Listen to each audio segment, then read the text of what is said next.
इस बार एकादशी पे, आमला की एकादशी पे आप कोई भी अर्जी मत लगाना। सभी को जय श्री श्याम। श्याम बाबा के भक्त अच्छे ही होंगे। तो इस बार जो आमला की एकादशी पड़ रही है 27 फरवरी को, इस आमला की एकादशी को आप कोई भी अर्जी मत लगाना, क्योंकि पंचांग के अनुसार आज से होलिका अष्टय लग गया है और 2 तारीख तक होलिका अष्टय रहेगा, जिसमें आप कोई भी शुभ कार्य नहीं कर सकते। अगर आप एकादशी का व्रत रहते हैं तो विधि पूर्वक, जैसे आप एकादशी के दिन खाटू श्याम बाबा की पूजा करते हैं, वैसे खाटू श्याम बाबा के भगवान विष्णु की पूजा करिए।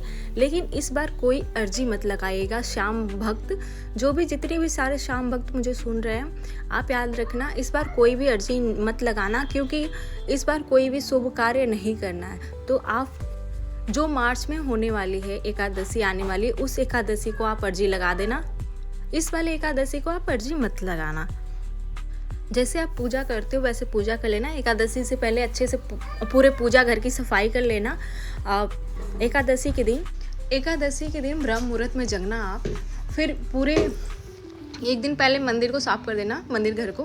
फिर गंगा जल के से छिड़काव करके, और फिर पूरी, अगर खाटू श्याम बाबा की मूर्ति है तो जलाभिषेक कर देना। अगर खाटू श्याम बाबा का चित्र है तो हल्का सा गंगा जल छिड़क के उसको साफ कर लेना। खाटू श्याम बाबा के फोटो को हल्का सा गंगा जल छिड़क के साफ कर लेना। और मैं हर एक एकादशी से पहले 2-3 दिन पहले वीडियो बनाती हूँ और मैं बोलती हूँ कि जब आप एकादशी का व्रत रहते हो ना, कोई प्रसाद ना बनाओ तो भी आपके घर जो भी दूध आता है सुबह में, उसमें से निकाल लो कच्चा दूध, श्याम बाबा को चढ़ाने के लिए एकादशी के दिन, ठीक है, भोग लगाने के लिए। भले आप चूरमा ना बनाओ, बहुत सारे लोग चूरमा बनाते हैं, कुछ लोग नहीं बनाते हैं, तो आप कच्चा दूध निकाल लिया करो, कच्चा दूध श्याम बाबा को चढ़ा दिया करो जब आप भोग लगाते हो। तो गंगा जल से साफ करने के बाद आप उस दिन स्नान करने के बाद आप खुद या पीला वस्त्र पहना करो या सफ़ेद कलर या पीला, वैसे तो पीला सही रहेगा, पीला कलर ही पहना करो एकादशी के दिन। और फिर अच्छे से पूजा घर को साफ करने के बाद, मूर्तियाँ वगैरह साफ करने के बाद, फिर अपना आसन बिछा लो, बैठ जाओ। आसन पे बैठने के बाद आप श्याम बाबा को धूप, दीपक और कपूर और लाल गुलाब चढ़ा दो। आप चढ़ाने के बाद आप फिर भोग लगा लो। मिश्री का, अगर आपके पास इलायची है तो इलायची का भोग लगा लो, और अगर आप चाहो तो चूरमा भी बना सकते हो। चूरमा है तो चूरमा का भोग लगा लो या कच्चा दूध का। हाँ, और जब आप कच्चा दूध या चूरमा किसी भी चीज़ का भोग लगाते हैं ना, एक छोटा सा लोटा या ग्लास में पानी रख दिया करो श्याम बाबा पूजा जब करते हो तो। जब आप भोग लगा लेना, भोग लगाने के बाद आपको क्या करना है, 108 बार ओम श्री श्याम मंत्र का जाप कर लेना आप। और इस दिन कोई भी अर्जी मत लगाना। इस एकादशी को मैं एक बार नहीं कई बार बोल चुकी, इस एकादशी को, आमलकी एकादशी को कोई भी अर्जी मत लगाना। आमलकी एकादशी, इस एकादशी का आमलकी एकादशी नाम कैसे पड़ा? आइए जानते हैं आमलकी एकादशी की पूरी कथा। प्राचीन काल में वैदिक नाम का धर्मपरायण राजा था। वह भगवान विष्णु का अनन्य भक्त था और अपने राज्य में धर्म पूर्वक शासक करता था, और उसके राज्य में कोई भी दुखी नहीं रहता था। सब लोग सत्य, दया और भक्ति के मार्ग पर चलते थे।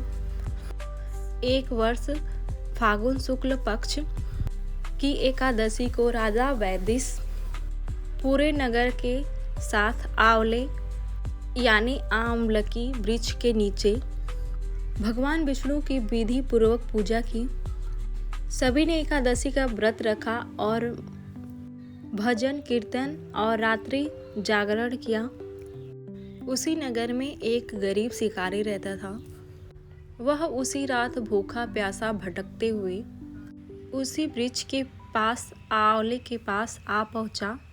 वहाँ पे हो रहे भजन कीर्तन कथा को सुनते सुनते उसका अनजाने में उपवास हो गया और उस दिन रात को वो जागता रहा।